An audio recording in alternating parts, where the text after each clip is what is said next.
আসসালামু আলাইকুম।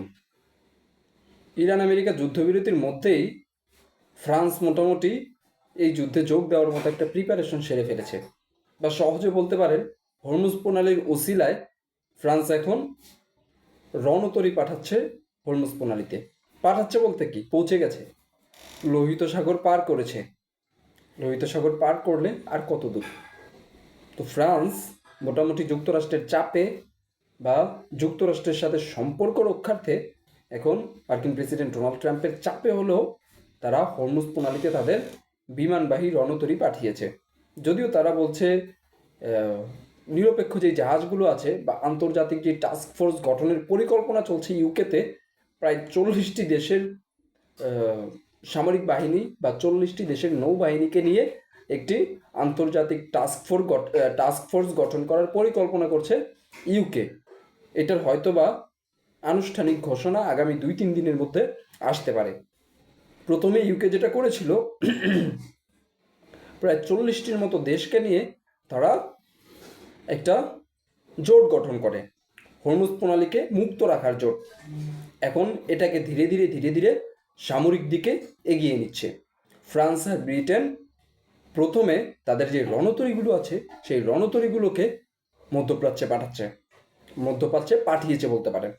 অন্যদিকে ইরান গতকালকে ফ্রান্স আর ব্রিটেনকে বলেছিল তারা যাতে তাদের রণতরীগুলো ফিরিয়ে না দেয়, আর তাদের রণতরীগুলো যদি হরমুজ প্রণালীতে এসে পৌঁছয় সেক্ষেত্রে এটা হবে ইরানের বিরুদ্ধে যুদ্ধ ঘোষণার সামিল।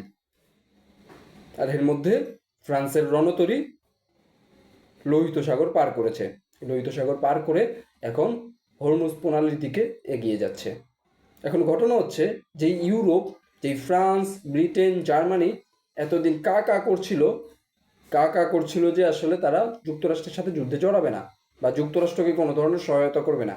এই স্টেজে এসে, যে স্টেজে যুক্তরাষ্ট্র মোটামুটি যুদ্ধ পরিপূর্ণ বন্ধ করার মতো একটা পরিকল্পনা করছে বা করেছে, এই অবস্থায় যুক্তরাষ্ট্রের যুদ্ধে ফিরে যাওয়ার সম্ভাবনা খুবই কম, খুবই কম। যদি না ইসরায়েল ব্যাপক মাত্রায় চাপ সৃষ্টি করে আবার নতুন কোনো ভিজিবল ওসিলা সৃষ্টি করে তাদেরকে যুদ্ধ টেনে না নিতে পারে। এইটা ছাড়া মার্কিন প্রেসিডেন্ট ডোনাল্ড ট্রাম্প কোনোভাবেই নতুন করে ইরানের সাথে যুদ্ধে যাবে না। কারণ ট্রাম্প বুঝে গেছে শুধুমাত্র আমেরিকাই ধসে পড়ছে না এই যুদ্ধের মধ্য দিয়ে, ট্রাম্পেরও ক্যারিয়ার শেষ হয়ে যাচ্ছে। যদিও ট্রাম্পের ব্যাপক মাত্রায় ইনকাম হচ্ছে এই যুদ্ধের মধ্যেই, কিন্তু তারপরেও ট্রাম্পের ক্যারিয়ার শেষ হয়ে যাচ্ছে। নভেম্বরের মধ্যবর্তী ইলেকশনে ট্রাম্প পড়ে যেতে পারে। এই কারণে ট্রাম্প আসলে যুদ্ধ করতে চাইছে না। যুক্তরাষ্ট্র তাদের মিত্রদেরও ব্যাপক মাত্রায় চাপে রয়েছে। চাপে না থাকলে ইউরোপ, যারা সব জায়গায় যুক্তরাষ্ট্রকে গুরু মেনে দেন হচ্ছে চিলের মতো থাবা দিত, সেই যুক্তরাষ্ট্রের পাশে তারা দাঁড়াচ্ছে না। এখানে অনেকগুলো কারণগুলোর মধ্যে এইটা একটা, এটা হচ্ছে একটা। কিন্তু এই সময় এসে ফ্রান্স আর ব্রিটেন তাদের রণতরী পাঠানোর মূল কারণ হচ্ছে তারা মোটামুটি কনফার্ম হতে পেরেছে যে যুক্তরাষ্ট্র এই যুদ্ধে আর জড়াবে না। তাহলে তারা রণতরী কেন পাঠাচ্ছে? রণতরী পাঠানোর পেছনে মূল কারণ হচ্ছে এখানে হরমুজ প্রণালী আগের মতো কখনোই হবে না। এটা মোটামুটি কনফার্ম। আগের মতো আন্তর্জাতিক নিয়ন্ত্রণে হরমুজ প্রণালী আর থাকবে না। হয়তোবা হরমুজ প্রণালী মার্কিন যুক্তরাষ্ট্রের কন্ট্রোলে থাকবে।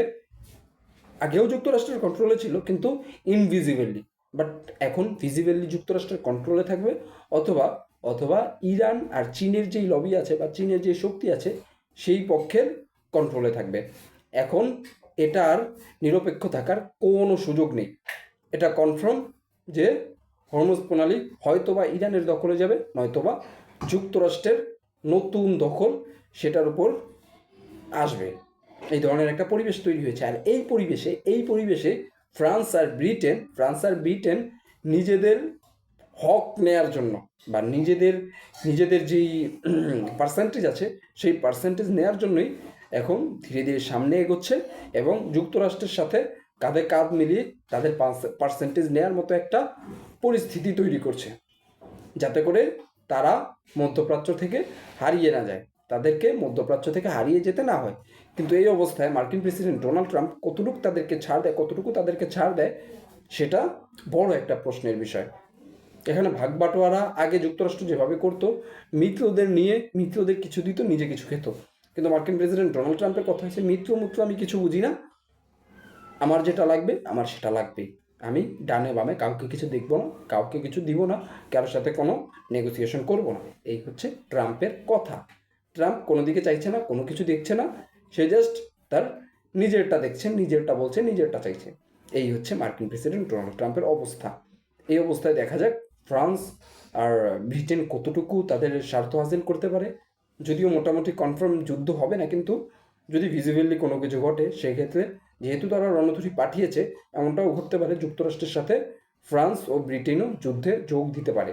কিন্তু সেটা হবে ফ্রান্স আর ব্রিটেনের জন্য একটা বড় ভুল।